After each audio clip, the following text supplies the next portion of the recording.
बहुत खुशी होती है जानकर कि देश में लगभग हर किसी को, चाहे वो जवान हो या बुजुर्ग हो, शहरी क्षेत्र से आता हो या ग्रामीण क्षेत्र से आता हो, अमीर हो या गरीब हो, हर किसी को शेयर मार्केट के बारे में और म्यूचुअल फंड्स के बारे में बहुत अच्छी जानकारी है। और इसका श्रेय जाता है बहुत हद तक सोशल मीडिया वेबसाइट्स को, यूट्यूब को, प्रिंट मीडिया को और मीडिया के अलग अलग साधनों को। आज हमारे देश में पहले के मुकाबले में बहुत अच्छा निवेश आ रहा है, जिसकी वजह से मार्केट्स जो है बहुत अच्छा परफॉर्म कर रहे हैं। लेकिन दुख इस बात का भी होता है कि ज्यादातर निवेशक जो हैं वो सिर्फ पिछले 6 महीने या 1 साल का रिटर्न देखकर निवेश करते हैं।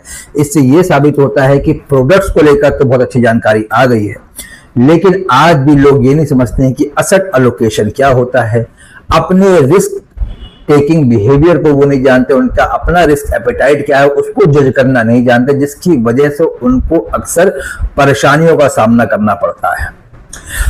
आज के वीडियो में हम इसी बात पर चर्चा करेंगे कि क्यों लॉन्ग टर्म पर्सपेक्टिव इंपॉर्टेंट है और क्यों असेट एलोकेशन की तरफ जरूर ध्यान देना चाहिए। नमस्कार, मैं हूं आपका दोस्त रंजन दीक्षित और जैसा कि आप सभी जानते हैं कि मैं म्यूचुअल फंड्स हो चाहे शेयर मार्केट हो, इन्वेस्टमेंट पर सही और निष्पक्ष जानकारी आप सभी लोगों को देता हूं। आज के वीडियो में हम जानेंगे कि किस तरीके से शॉर्ट टर्म रिटर्न दिखाकर आपको जो है फंसाया जाता है और क्यों लॉन्ग टर्म इन्वेस्टमेंट अप्रोच ही सही अप्रोच है और किस तरीके से आप असेट एलोकेशन का इस्तेमाल करके अपने इन्वेस्टमेंट पोर्टफोलियो को डिजाइन कर सकते हैं। 2020 के बाद से शेयर मार्केट और म्यूचुअल फंड्स ने बहुत ही इंप्रेसिव रिटर्न्स बनाकर अपने निवेशकों को दिए हैं और जिन निवेशकों को ऐसे रिटर्न्स मिले हैं उनकी माउथ पब्लिसिटी से भी बहुत सारे निवेशक इस इंडस्ट्री से जुड़ गए हैं। लेकिन क्या आपको पता है कि 1 साल का रोलिंग रिटर्न का जो डाटा है वो ये दर्शाता है कि रिटर्न जो है वो हर साल एक जैसे नहीं होते हैं। आइए आपको कुछ टेबल के जरिए बताता हूं कि किस तरीके के रिटर्न्स होते हैं। अगर आपने आज निवेश किया है तो आज से 1 साल बाद किस तरीके के रिटर्न आपको दिखाई पड़ सकते हैं। आपको बेहतर तरीके से समझाने के लिए यहां पर मैंने 5 इंडेक्सेस को लिए हैं जो हमारे इंडिया के हैं। पहले नंबर पर है निफ्टी 50 टोटल रिटर्न इंडेक्स, दूसरे नंबर पर है Nifty large and mid cap 250 index, तीसरे नंबर पे है निफ्टी स्मॉल कैप 250 इंडेक्स और चौथे नंबर पे है निफ्टी मिड कैप 150 इंडेक्स और पांचवें नंबर पे निफ्टी 500 टोटल रिटर्न इंडेक्स। अगर आप यहाँ पर ध्यान से देखें तो यहाँ पर जो एवरेज रिटर्न रहा है 1 साल का वो निफ्टी 50 का 16.34 रहा है, Nifty large and mid cap का 19.08, निफ्टी स्मॉल कैप का 21.85, निफ्टी मिड कैप का 21.75 और निफ्टी 500 का 17.10। हालांकि अगर आप मैक्सिमम वाले रो में देखेंगे ध्यान से तो आप देखेंगे कि निफ्टी स्मॉल कैप ने 1 साल में 175.39% तक का रिटर्न दिया है, वहीं मिड कैप ने 169.32% का, निफ्टी 500 ने 118.55% तक के रिटर्न्स जनरेट करके दिए हैं। अब यहीं पे बराबर में आप मिनिमम साइड को देखिए, यानी कि नेगेटिव रिटर्न भी 1 साल की होल्डिंग पर दिखाई पड़ते हैं, जैसे कि निफ्टी स्मॉल कैप ने नेगेटिव 69.68%, मिड कैप ने नेगेटिव 67.19%। अगर रिटर्न डिस्ट्रीब्यूशन की बात करें तो नेगेटिव रिटर्न की जो अकरेंस है वो भी छोटी नहीं है। निफ्टी स्मॉल कैप ने 33.88% टाइम्स जो है नेगेटिव रिटर्न दिया है 1 साल की होल्डिंग पर, निफ्टी मिड कैप ने भी 24.57% टाइम्स जो है वो नेगेटिव रिटर्न दिया है। सबसे कम जो अकरेंस हुई है वो निफ्टी 50 में हुई है 18.06, लेकिन 18.06 भी कम नहीं होता है। और ये जो डाटा है वो 1 अप्रैल 2005 से लेके अभी तक का डाटा मैं आपको दिखा रहा हूं। तो ये समझने की बहुत ज्यादा जरूरत है कि जो आप 1 साल के 112% या 115% या 100% के रिटर्न देख के निवेश कर रहे हैं तो ये कोई जरूरी नहीं है कि आपको अगले साल, आपने अगर आज निवेश किया है तो अगले साल वैसा ही रिटर्न देखने को मिले, ये नेगेटिव भी हो सकता है। अब मैं आपको दिखा रहा हूं 3 साल के रोलिंग रिटर्न।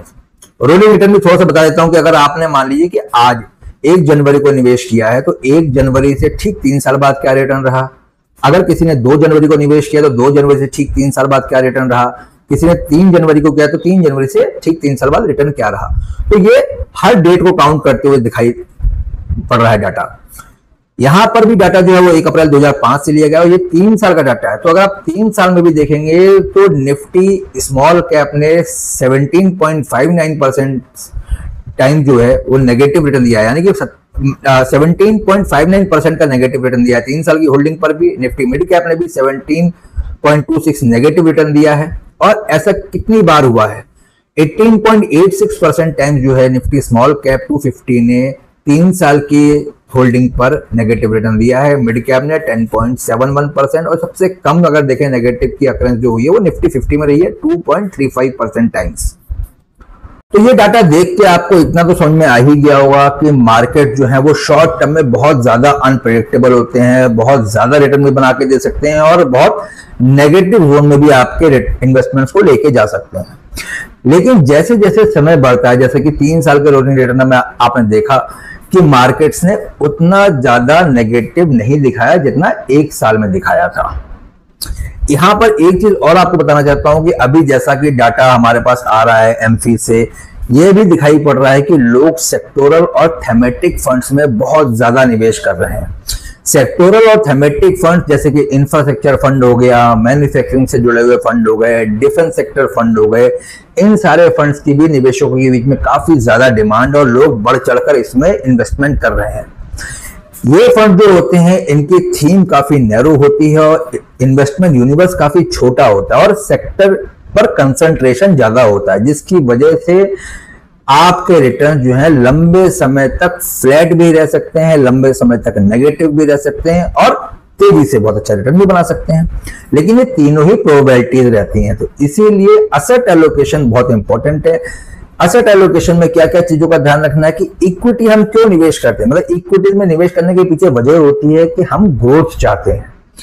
डेट का कुछ पोर्शन भी आपके इन्वेस्टमेंट में जरूर होना चाहिए पोर्टफोलियो में, और डेट होता है बेसिकली स्टेबिलिटी के लिए। डेट मतलब आप एफडीज कर सकते हैं, फिक्स्ड इनकम फंड्स होते हैं जैसे लो ड्यूरेशन फंड्स हो गए, फ्लोटिंग रेट फंड्स हो गए, गवर्नमेंट सिक्योरिटीज हो गई, पीएसयू बॉन्ड्स हो गए, ये सारे डेट फंड्स होते हैं। तो इनमें हम स्टेबिलिटी के लिए निवेश करते हैं। और गोल्ड फंड्स और फॉरेन फंड्स जो है वो बेसिकली डाइवर्सिफिकेशन के लिए होते हैं, क्योंकि जनरली देखा जाता है कि गोल्ड और इक्विटीज एक दिशा में आगे नहीं बढ़ते हैं। हालांकि 2020 के बाद से थोड़ा सा चीजें अलग चल रही हैं, गोल्ड और इक्विटी दोनों ही अच्छे रिटर्न बना के दे रहे हैं, लेकिन गोल्ड आपके पोर्टफोलियो में जरूर होना चाहिए डाइवर्सिफिकेशन के लिए। अगर आप इन तीनों एसेट क्लासेस को अपने रिस्क एपेटाइट के हिसाब से मैनेज करते हैं तो आपका पोर्टफोलियो एक अच्छा रिटर्न और स्टेबिलिटी आपको देता है। अब बात कर लेते हैं आपके रिस्क एपेटाइट की। तो रिस्क एपेटाइट को किस तरीके से जज करा जाए? जनरली क्या होता है, यह माना जाता है कि हर निवेशक जो है वो रिस्क अवर्स होता है, यानी कि वो रिस्क लेना नहीं चाहता है।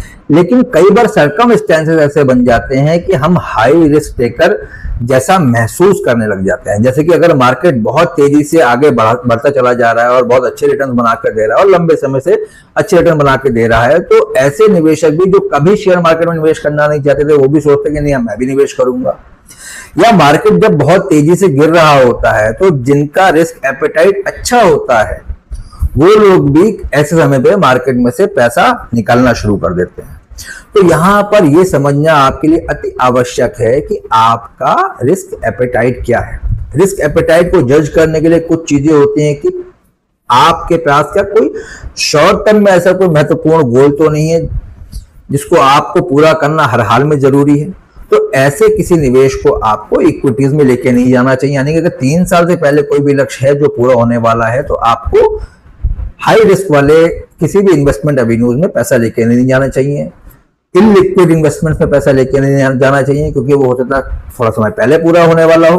तो आपको 3 साल से पहले वाला अगर कोई है तो आपको ऐसी जगह पे निवेश करना चाहिए जहां पे रिटर्न्स अश्योर्ड हो, फिक्स हो और लिक्विडिटी भी अच्छी होनी चाहिए वहां पर।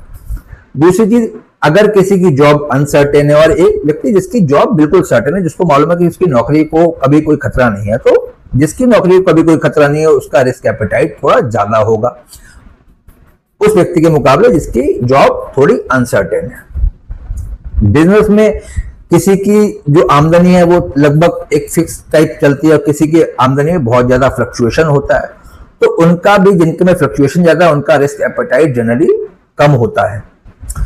तो हमेशा लक्ष्य को ध्यान में केंद्रित करते हुए निवेश करें।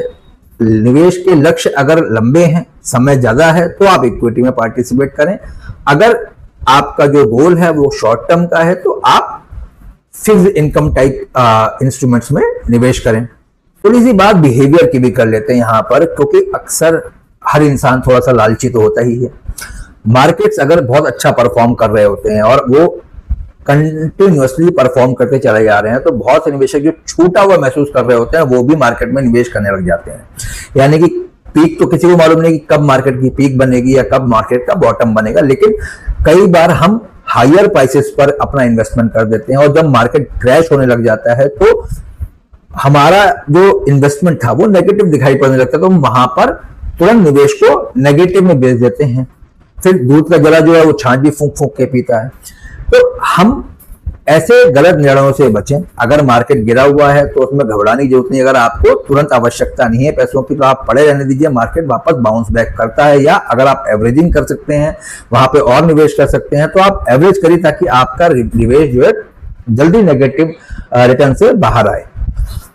अगर मार्केट काफी ऊंचाई पर हो तो इकट्ठा निवेश करने से परहेज करें। कोशिश करें कि आप टुकड़ों में थोड़ा निवेश करें। अगर आपके पास 5 लाख रुपए या 10 लाख रुपए हैं तो आप उन पैसों को जिस भी फंड का आप चुनाव कर रहे हैं उस फंड के लिक्विड फंड में निवेश करें और उसको 6 महीने, 12 महीने, 18 महीने के टुकड़ों में निवेश करें, जिससे कि आपका पैसा जो है किसी एक पर्टिकुलर पॉइंट पर ना लगे।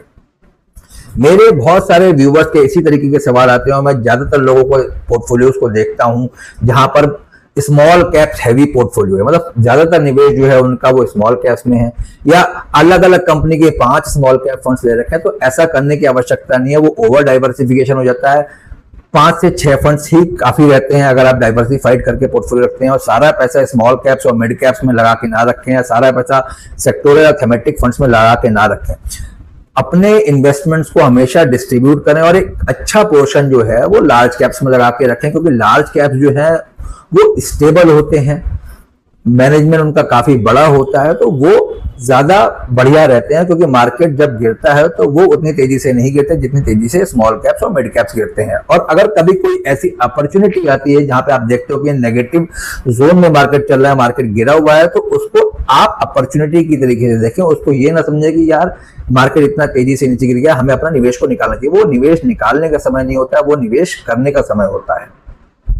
तो दोस्तों, मार्केट में शॉर्ट टर्म रिटर्न्स देखकर एक्साइटमेंट तो होता ही है, लेकिन आपको जैसा कि मैंने बताया कि 1 साल के या 6 महीने के रिटर्न्स जो हैं वो प्रेडिक्टेबल नहीं होते हैं। बिल्कुल भी आप उससे फ्यूचर को प्रेडिक्ट नहीं कर सकते हैं।